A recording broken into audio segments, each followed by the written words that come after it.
«Святая ночь» — трогательная сказка, принадлежащая перу Сельмы Лагерлёв.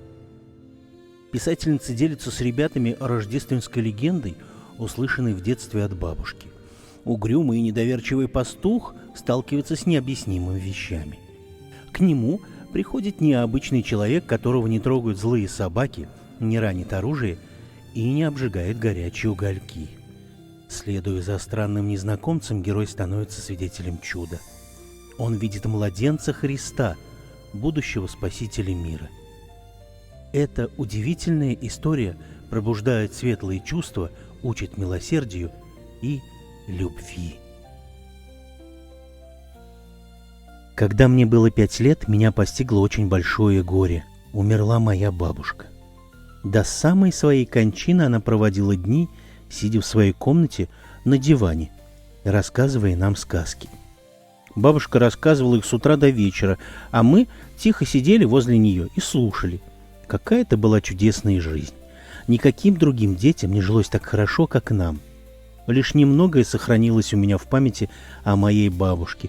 Помню, что у нее были красивые белые, как снег, волосы, что она ходила совсем сгорбившись и постоянно вязала чулок. Помню еще, что, кончив рассказывать какую-нибудь сказку, она обыкновенно опускала свою руку мне на голову и говорила: «И все это такая же правда, как и то, что мы сейчас видим друг друга». После того, как бабушка скончалась, мы постепенно научились играть в куклы и игрушки и жить так, как все другие дети. И всем могло показаться, что мы больше не тоскуем о бабушке и не вспоминаем о ней. Но даже в эту минуту, спустя много лет, когда я сижу и вспоминаю все слышанное от бабушки и эти легенды о Христе, в моей памяти встает сказание о Рождестве Христовом. О Рождестве, которое любила рассказывать бабушка. И теперь мне хочется самой рассказать его вам, включив его в мой сборник. Это было в Рождество, а точнее в рождественский сочельник, когда все уехали в церковь, кроме бабушки и меня. Мы были, кажется, одни во всем доме. Нас не взяли, потому что одна из нас была слишком мала, а другая слишком стара. И обе мы горевали о том, что не можем побывать на торжественной службе и увидеть сияние рождественских свечей. И когда мы сидели с ней в одиночестве, бабушка начала свой рассказ. Когда-то в глухую темную ночь один человек вышел на улицу, чтобы раздобыть огня. Он переходил от хижины к хижине, стучась в двери, и просил: «Помогите мне, добрые люди! Моя жена только что родила ребенка, и мне надо развести огонь, чтобы согреть ее и младенца». Но была глубокая ночь, и все люди спали. Никто не откликался на его просьбу. Человек шел все дальше и дальше. Наконец, он заметил вдали мерцающее пламя. Он направился к нему и увидел, что это костер, разведенный в поле. Множество белых овец спало вокруг костра, а старый пастух сидел и стерег свое стадо. Когда человек приблизился к овцам, он увидел, что у ног пастуха лежат и дремлют 3 собаки. При его приближении все 3 проснулись и оскалили свои широкие пасти, точно собираясь залаять, но не издали ни единого звука. Он видел, как шерсть дыбом поднялась у них на спине, и острые белые зубы ослепительно засверкали в свете костра, и как все они кинулись на него. Он почувствовал, что одна схватила его за ногу, другая за руку, третья вцепилась ему в горло, но крепкие зубы словно бы не повиновались собакам и не причинили ему ни малейшего вреда. Они отошли в сторону. Человек хотел пойти дальше, но овцы лежали так тесно, прижавшись друг к другу, спина к спине, что он не смог пробраться между ними. Тогда он прямо по их спинам пошел вперед к костру. И ни одна овца не проснулась и не пошевелилась. До сих пор бабушка вела рассказ, не останавливаясь, но тут я не могла удержаться, чтобы ее не перебить. «Отчего же, бабушка, они продолжали спокойно лежать? Ведь они так пугливы!» — спросила я. «Это ты скоро узнаешь», — сказала бабушка и продолжала свое повествование. Когда человек подошел достаточно близко к огню, пастух поднял голову. Это был угрюмый, грубый старик, со всеми неприветливый. И когда он увидел, что к нему приближается незнакомец, он схватил длинный остроконечный посох, с которым всегда ходил за стадом, и бросил в него.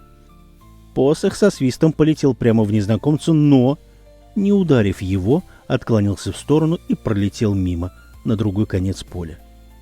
Когда бабушка дошла до этого места, я снова прервал ее. Отчего же посох не попал в этого человека? Но бабушка ничего не ответила мне и продолжала свой рассказ. Человек подошел тогда к пастуху и сказал ему: «Друг, помоги мне, дай мне огня.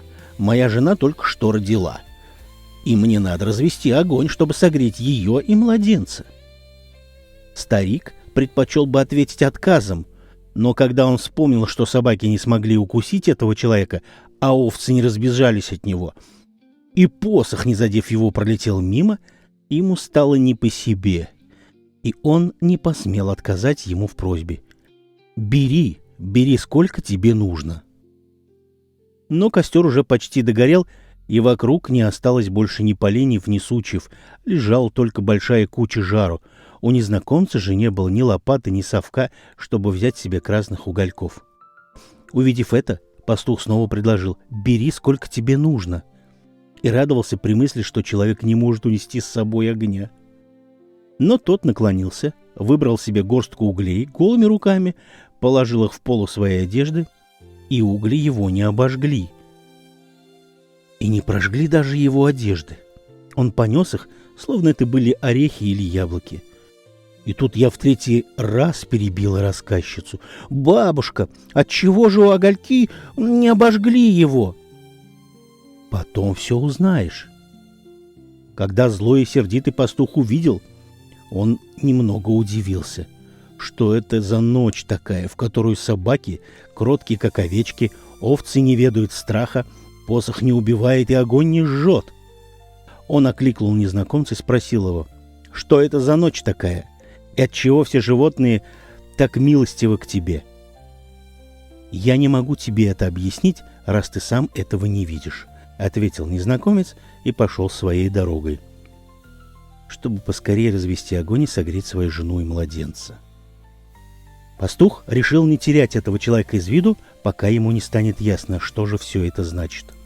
Он встал и пошел следом за ним до самого его жилища. И пастух увидел, что у незнакомца нет даже хижины для жилья, что его жена и новорожденный младенец лежат в горной пещере, где нет ничего, кроме холодных каменных стен. Пастух подумал, что бедный невинный младенец может насмерть замерзнуть в этой пещере, и хотя он был суровым человеком, он растрогался до глубины души и решил помочь малютке. Сняв с плеч свою котомку, он вынул оттуда мягкую белую овчину и отдал ее незнакомцу, чтобы тот уложил на нее младенца.